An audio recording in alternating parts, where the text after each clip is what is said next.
bienvenue à ce rendez-vous d'information. Madame, monsieur, bonsoir, les titres sommaires de ce jour. Audience au palais de la présidence de la République ce jour. Le chef de l'État, Alassane Ouattara, s'est entretenu au palais présidentiel successivement avec l'ancien président de la République fédérale du Nigeria, la directrice générale de l'UNESCO et le président de la Banque ouest-africaine de développement.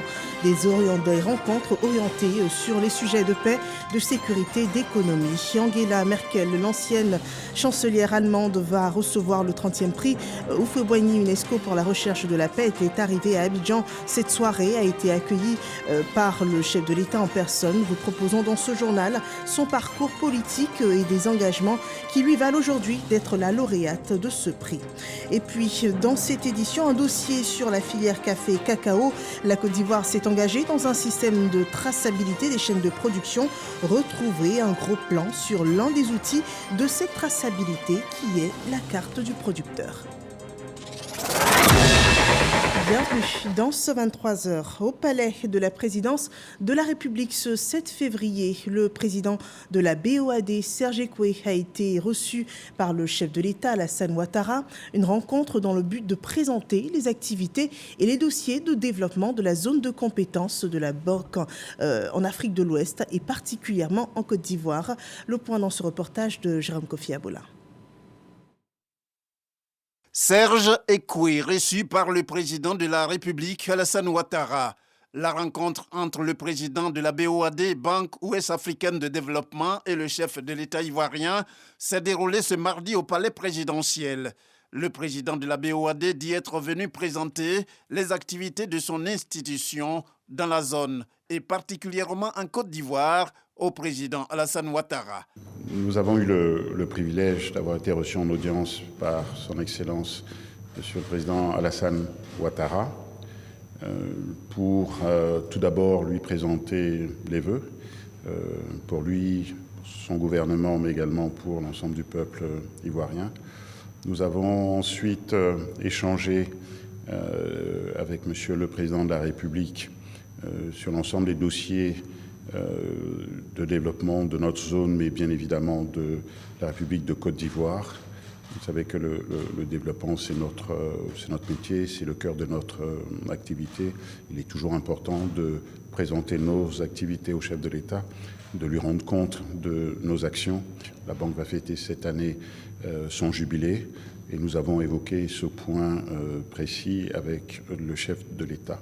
Donc vous le voyez, c'est un exercice assez classique de présentation de nos activités. Voilà en quelques mots la teneur de l'entretien que nous avons eu avec Monsieur le Président de la République. Pour le président de la BOAD, cette rencontre avec le président Alassane Ouattara est aussi l'occasion de recueillir des orientations auprès des autorités ivoiriennes au moment où la banque s'apprête à célébrer ses 50 ans. Et autre rencontre au palais de la présidence de la République au plateau. Ce jour, le chef de l'État recevait l'ancien chef d'État du Nigeria, Olusegun Obasanjo. Il conduisait une délégation de la fondation Brent Thirst, une fondation spécialisée dans la promotion de la paix et de la sécurité dans le monde, particulièrement en Afrique. Le rapport de cette rencontre avec Jérôme Kofi Abola. Olusegun Obasanjo ce mardi au palais présidentiel de la République de Côte d'Ivoire. L'ex-président du Nigeria est venu échanger avec le président de la République, Alassane Ouattara. Il a été reçu par le chef de l'État ivoirien en tant que chef de délégation d'une fondation, entendez Brinthurst Foundation, une fondation qui œuvre pour la sécurité et la paix. Pour Olusegun Obasanjo, le leadership du président Alassane Ouattara en matière de paix et sécurité n'a jamais fait défaut à cette fondation. Thank you very much. Let me, on behalf of my delegation, which, c'est un honneur pour moi d'avoir été reçu par son Excellence le président Alassane Ouattara. Je ne suis pas venu seul, je suis venu avec l'ancien président, le président Koroma, et ainsi que le président directeur général de Brest World Foundation. Je fais moi-même partie de Brest World Foundation. Il faut savoir que nous travaillons dans une mission essentielle qui est de la promotion de la sécurité et de la paix dans le monde et précisément en Afrique. Nous savons que sans la paix et la sécurité, aucun développement n'est possible. Et nous sommes venus voir son Excellence le Président Alassane Ouattara qui, grâce à son leadership, a permis à la Côte d'Ivoire d'enregistrer une croissance impressionnante, surtout dans la période de la Covid-19. Quelle était donc cette force derrière cette puissance, ce développement économique? Nous sommes donc venus nous inspirer auprès de son Excellence Alassane Ouattara dans le sens d'aider. Il est là, il nous appuie, il nous soutient et nous voulons lui être reconnaissants. La Fondation Brinthurst est un groupe de réflexion créé en 2004 en Afrique du Sud. Elle vise à soutenir l'initiative Brinthurst dans la recherche de moyens en vue de financer le développement en Afrique à travers l'organisation des conférences sur la compétitivité africaine. Et nous en venons à ce sujet qui domine l'actualité en ce moment en Côte d'Ivoire, la remise du 30e prix Félix Houphouët-Boigny, UNESCO pour la recherche de la paix. Nous sommes à moins de 24 heures de la célébration de ce 30e prix ici en Côte d'Ivoire. Et la lauréate pour cette édition, l'ancienne chancelière fédérale d'Allemagne, Angela Merkel, a été accueillie à Abidjan cette soirée par le président de la République, Alassane Ouattara, à qui il a été présenté plus tôt ce mardi le prix. On en parle à présent.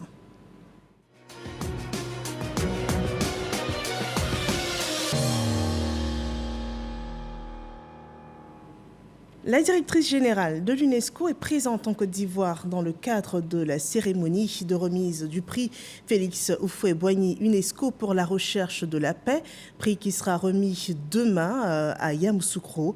Audrey Azoulay a été reçue ce jour par le président de la République Alassane Ouattara au palais présidentiel à Abidjan, au plateau. Le compte rendu par Jérôme Kofi Abola. Elle est la directrice générale de l'UNESCO. Audrey Azoulay a été reçue ce mardi au palais présidentiel par le président de la République, Alassane Ouattara. Selon l'hôte du chef de l'État ivoirien, cette rencontre s'inscrit dans le cadre de la remise du prix Félix Houphouët-Boigny pour la recherche de la paix, prévue ce mercredi 8 février à Yamoussoukro. Et je suis très heureuse d'être aujourd'hui en déplacement officiel en Côte d'Ivoire et avec la chance d'avoir été reçue par Monsieur le Président Ouattara. Nous nous retrouvons pour une très belle occasion qui est le prix Houphouët-Boigny UNESCO, un prix pour la recherche de la paix, qui est l'un des grands prix mondiaux pour la paix et qui sera remis par Monsieur le Président et moi-même à l'ancienne chancelière d'Allemagne, Madame Angela Merkel, pour son accueil des migrants lorsqu'elle était en fonction. C'est un prix que nous célébrons à un moment particulier, qui est celui du 30e anniversaire du décès du président Houphouët-Boigny, en compagnie de nombreux chefs d'État qui sont là à l'invitation du président Ouattara. Et ça arrive à un moment où nous avons, je crois, plus que jamais besoin de construire la paix, qu'il s'agisse de la sous-région ou du monde. Audrey Azoulay est à son deuxième mandat à la tête de l'UNESCO. Elle a été réélue à la 41e session de la conférence générale de l'organisation tenue en novembre 2021. Et pour cette célébration du 30e prix Félix Houphouët-Boigny, UNESCO pour la recherche de la paix, l'événement qui se tiendra demain à Yamoussoukro, demain mercredi 8 février, eh bien, d'importantes personnalités sont attendues. Et ce soir, le président de la République, Alassane Ouattara, accueillait autour de 20h la lauréate du prix, l'ex-chancelière allemande Angela Merkel. Elle précède l'ancien directeur général du Fonds monétaire international Michel Kandé-Sus, le président sénégalais Macky Sall, le président Umaro Sissoko Embalo de la Guinée-Bissau et ainsi que le chef de l'État du Ghana, Nana Akufo-Addo. Tous ont été reçus à la descente d'avion par le président Alassane Ouattara et le président libérien est aussi attendu parmi ces grandes personnalités à cette grande messe de la paix qui se déroulera à Yamoussoukro. Il a été accueilli par le Premier ministre ivoirien Patrice Patrick Hachi. Toutes ces personnalités présentes sur le sol ivoirien sont donc attendues demain à Yamoussoukro aux côtés du président de la République. Yamoussoukro, capitale politique ivoirienne, pour la cérémonie officielle de remise du prix Félix Houphouët-Boigny pour la recherche de la paix. Et nous en venons à cet élément annoncé dans les titres, la présentation de la lauréate du 30e prix Félix Houphouët-Boigny UNESCO pour la recherche de la paix, Angela Merkel, l'ex-chancelière fédérale d'Allemagne, retrouvée dans l'élément qui suit le récit des actions qui lui ont valu ce prix qui porte le nom du premier président de la République de Côte d'Ivoire. C'est un élément de Viviane Aïma. Première femme à s'être hissée à la tête du pays le plus puissant économiquement d'Europe et à se maintenir aux commandes pendant 16 ans. L'ex-chancelière fédérale d'Allemagne, Angela Merkel, peut être considérée comme l'une des femmes les plus influentes du monde en ce début du XXIe siècle. D'apparence pourtant simple dans son allure, dans sa mise, généralement vêtue d'ensemble veste-pantalon tout le temps de sa présidence. Ses biographes la dépeignent sobre, discrète, pragmatique, efficace, ayant des principes moraux forts fondés sur sa foi chrétienne. Son père, pasteur protestant luthérien, et sa mère institutrice lui ont inculqué très tôt les valeurs morales chrétiennes et une discipline de travail. On l'a dit, fervente croyante qui lit régulièrement la Bible et prie quotidiennement.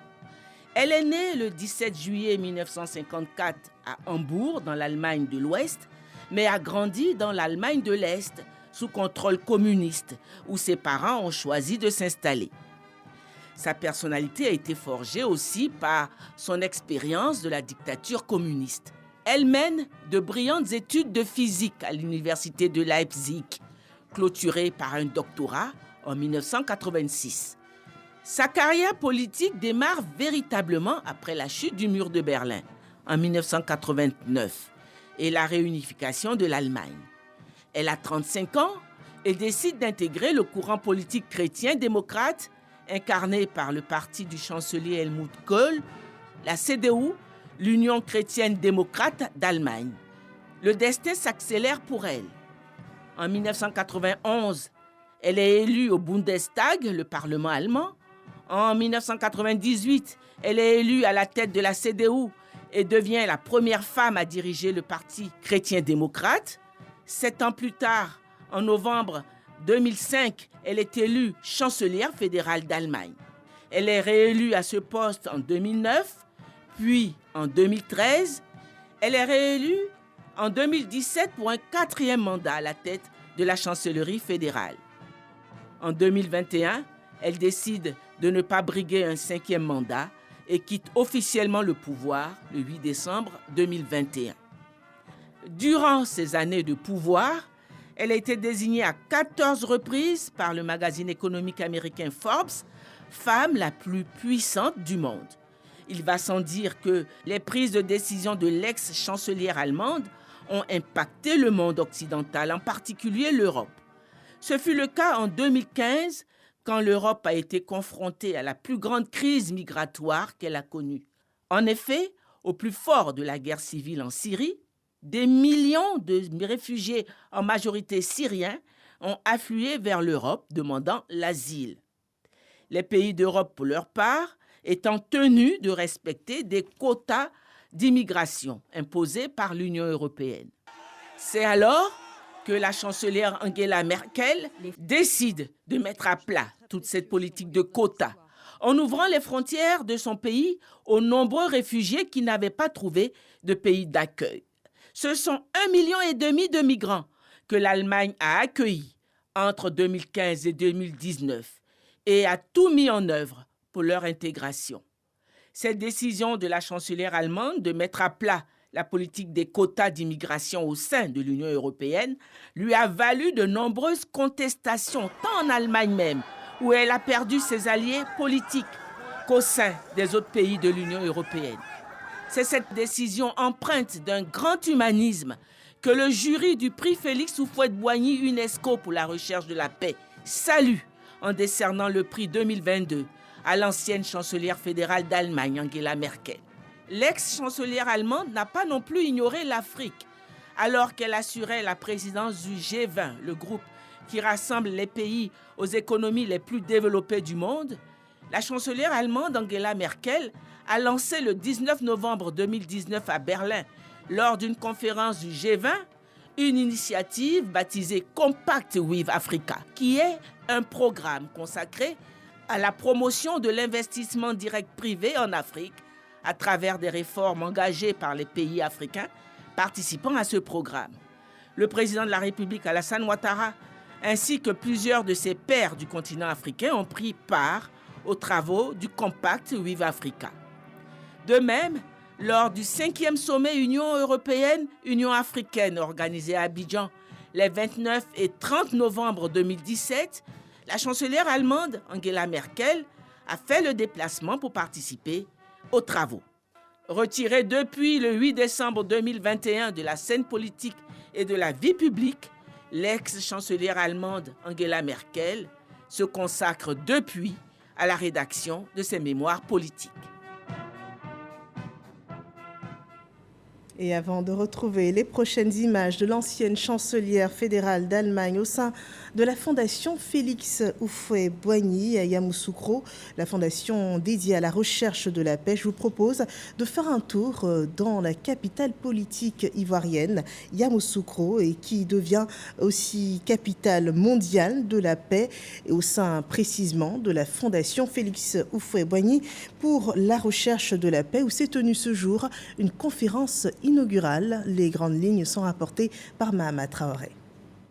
Félix Houphouët-Boigny, un modèle de paix pour les jeunes.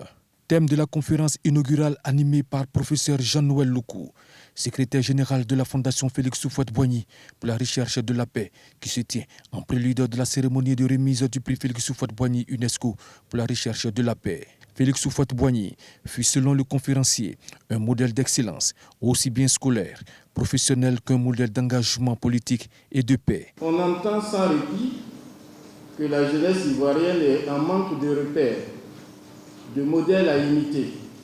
Il me plaît de parler de Félix Houphouët-Boigny, père de la nation ivoirienne, qui reste dans notre mémoire collective celui qui a rendu à son peuple la liberté et la dignité et posé les fondements d'une nation libre, fraternelle et prospère.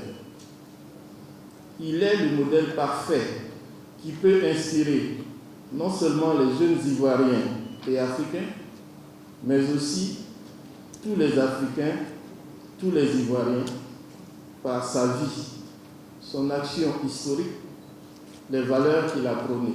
Et pour l'occasion, la salle des 400 places de la fondation Félix Houphouët-Boigny a refusé de monde. Un public essentiellement composé des élèves des établissements de Yamoussoukro. Je retiens que Houphouët est un vrai modèle et un très grand homme. Vu qu'il a milité pour le bonheur des Ivoiriens, nous devons tous faire comme lui. Félix Houphouët-Boigny, un modèle qui inspire des générations. À travers sa lutte pour l'indépendance, à travers lui-même sa formation, son éducation, nous retenons que Houphouët-Boigny est un gros héritage pour ce pays. Cela aura un impact important au niveau de la cohésion sociale en Côte d'Ivoire, parce que demain, ces fils que sont le président Rikona Bédié, le président Gbagbo, autour de leurs frères, le président Alassane Ouattara, seront présents à ce prix. Et donc, nous, Yamsois, ne pouvons qu'applaudir. Conférence en direction de la jeunesse pour parler un peu des repères. Parce qu'aujourd'hui, on dit que nos jeunes n'ont pas de modèle.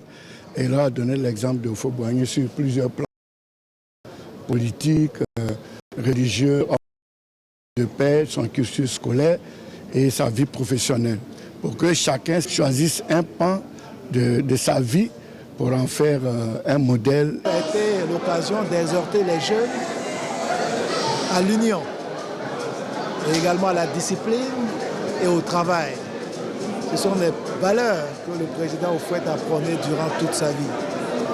Je leur dis également que la paix est notre héritage. Et aujourd'hui, c'est avec beaucoup de fierté que les jeunes doivent voir le président Alassane Ouattara, avec ses frères, le président Bédié et le président Gbagbo, être rassemblés autour de la paix, autour des idéaux du président Félix Houphouët-Boigny. La cérémonie de remise du prix Félix Houphouët-Boigny pour la recherche de la paix, UNESCO, aura lieu ce mercredi 8 février à Yamoussoukro. Plusieurs personnalités du monde entier, dont la lauréate, l'ex-chancelière de la République fédérale d'Allemagne, Angela Merkel, sont attendues.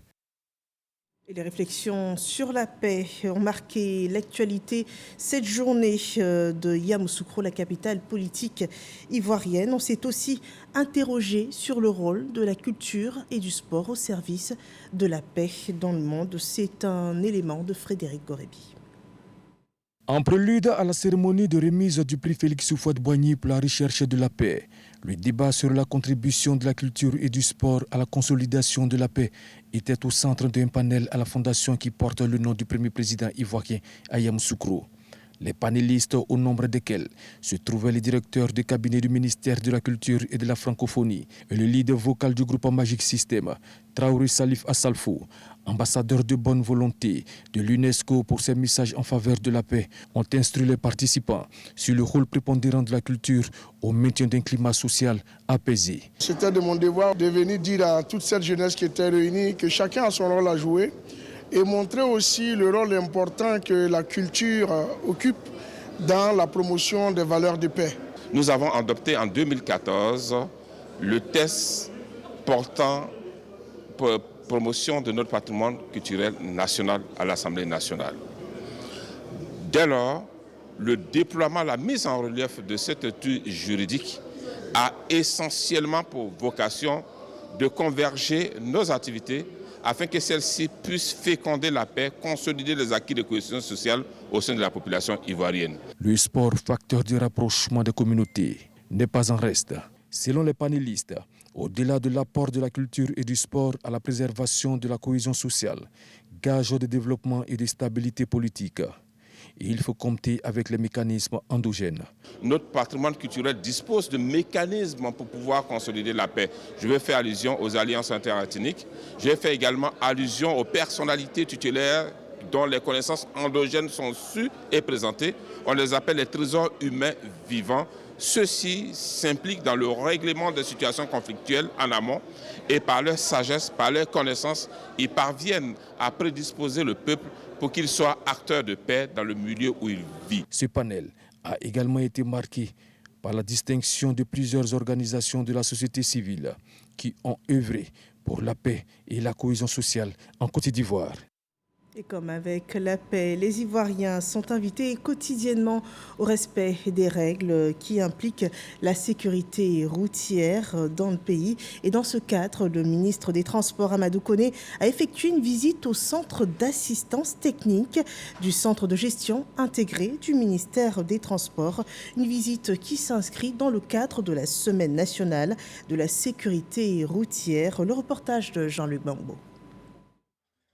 C'est dans ce bâtiment, à la Riviera Golf, qu'est logé le centre d'assistance technique 1302 du ministère des Transports.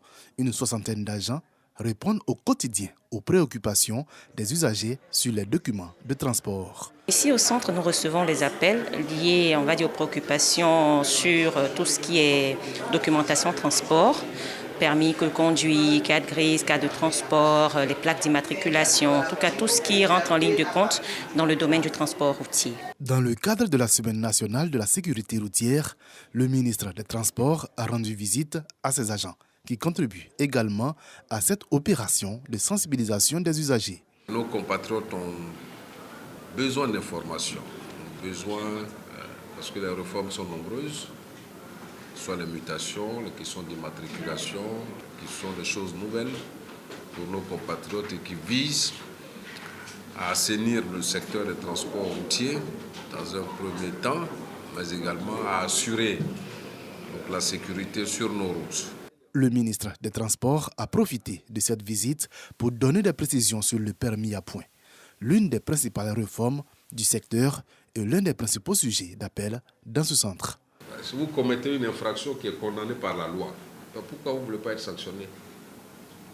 Donc on ne sanctionnera personne qui n'ait pas commis Et c'est pour ça qu'on a des recours ou qui n'a pas de responsabilité. Donc, on ne peut pas vous dire qu'on vous enlève 2 points parce que vous n'avez pas mis la ceinture alors que vous avez mis la ceinture. Et pour éviter de perdre les points, il vaut mieux mettre la ceinture. C'est aussi simple que ça. Ce sont un peu plus de 1000 appels par jour que reçoit le centre d'assistance technique depuis l'annonce du permis à points. Il traite néanmoins d'autres préoccupations comme la visite technique, la vidéoverbalisation et l'ensemble des démarches administratives liées aux documents du transport routier. Et le dossier économique de la semaine, il porte sur les innovations de la filière café-cacao en Côte d'Ivoire. Le pays s'est engagé dans un système de chaînes de production, de traçabilité de ces chaînes de production. Retrouvez ce soir un gros plan sur l'un des outils de cette traçabilité, la carte du producteur. C'est un dossier proposé par Dangui Dangui.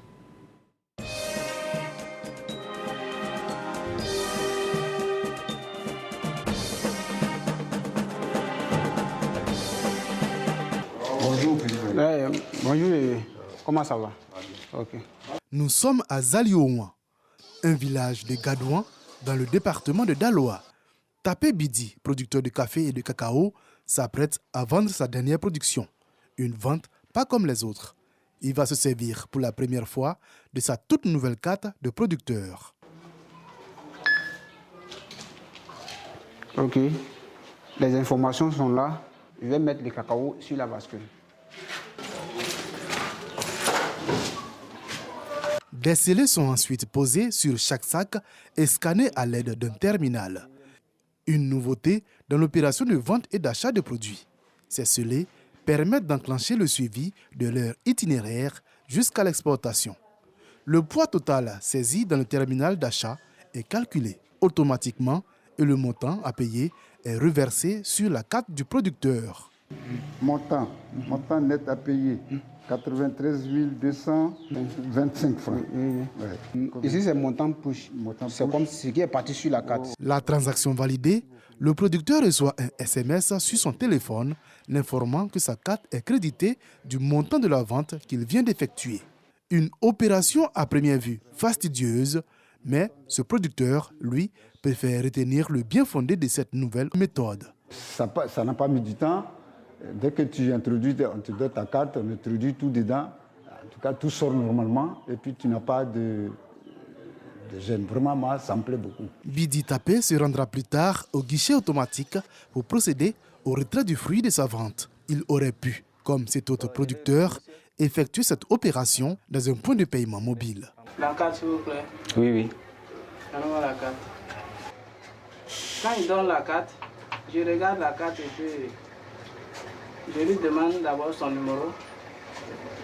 Vous me donnez votre numéro. Initiée depuis la campagne 2019-2020 par le Conseil Café Cacao, la carte du producteur est le symbole et l'aboutissement de la politique de traçabilité des productions ivoiriennes. Un système qui vise à maîtriser l'origine et le circuit des fèves de cacao et les grains de café, de la production à l'exportation, et aussi à lutter contre la déforestation et à payer effectivement le prix garanti Borchamp aux producteurs.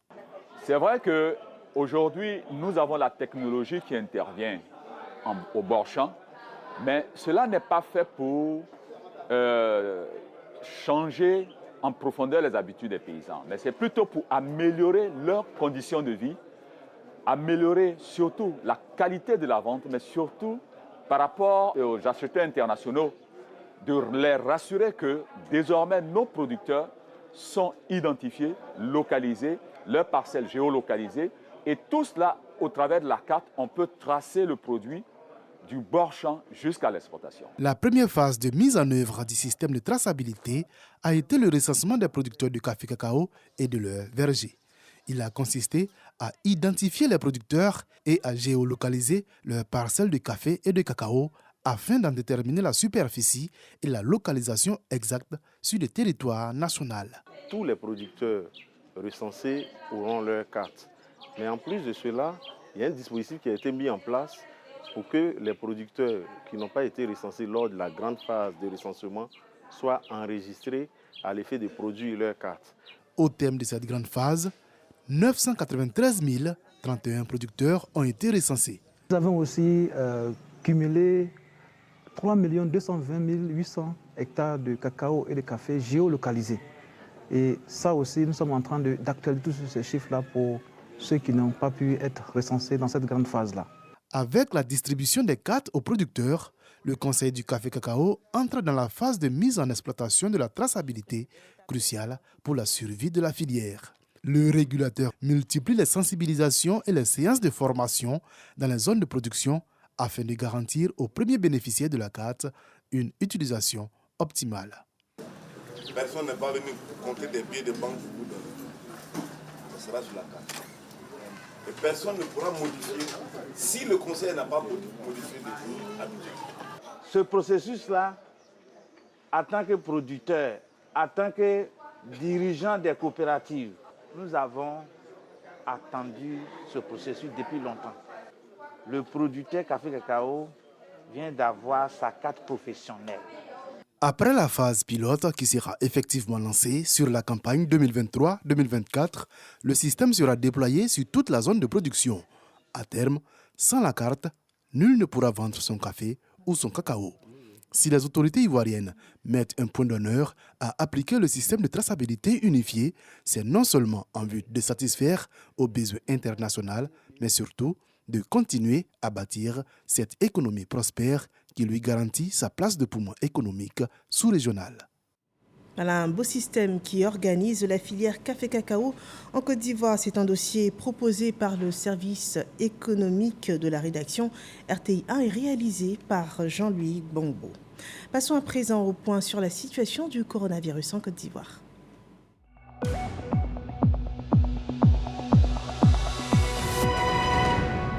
Le point Covid de ce 7 février 2023 annonce 5 nouveaux cas sur 279 prélèvements effectués ce jour. Également, 5 nouveaux guéris sont enregistrés. Le pays compte encore 15 cas actifs sur un total de 88 014 cas confirmés dans le pays depuis le début de l'épidémie. Et un autre chiffre, celui de la lutte de la campagne vaccinale. Il est de 25 239 149 doses de vaccins anti-Covid administrées dans le pays. Et l'actualité à l'international, séisme en Turquie et en Syrie. Le bilan dépasse désormais les 7000 morts. La course contre le temps et le froid se poursuit ce mardi au lendemain des violents séismes qui ont secoué le sud-est de la Turquie et le nord de la Syrie où le bilan ne cesse de grimper, dépassant désormais les 7200 morts et où l'aide internationale est attendue. Au total, 23 millions de personnes ou plus pourraient être touchées par ces séismes, a indiqué aujourd'hui l'Organisation mondiale de la santé, promettant son soutien sur le long terme après l'envoi de l'aide d'urgence. C'est ici qu'on s'arrête pour cette édition d'information. Merci de nous avoir suivis et excellente fin de soirée sur RTI1.